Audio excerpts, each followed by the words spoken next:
lesson learned. Kailangan nyo talaga tumingin sa dinadaanan nyo, mga sasakyan. Kasi tignan nyo guys, ito.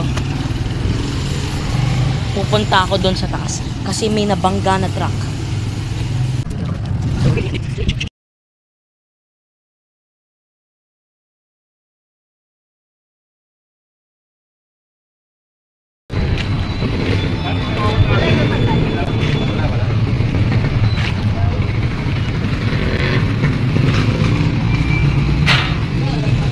Tignan nyo guys, oh, lumipad yung sign ng Molavito. Tapos tignan nyo to guys.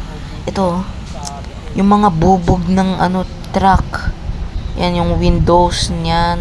Yan mga bubog yan. Grabe, parang mga crystals. Pero grabe, pag naapakan lang yan, madudugo na. And guys, that's the reason bakit kayo mag-ingat. At kung nag-cross din kayo dito, kailangan nyo talagang mag-ingat kasi baka mabangga kayo. At luckily naman, walang namatay.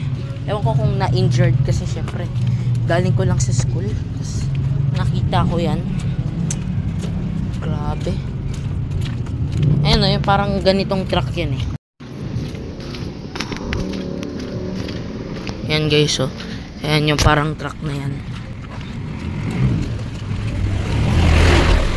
So stay safe.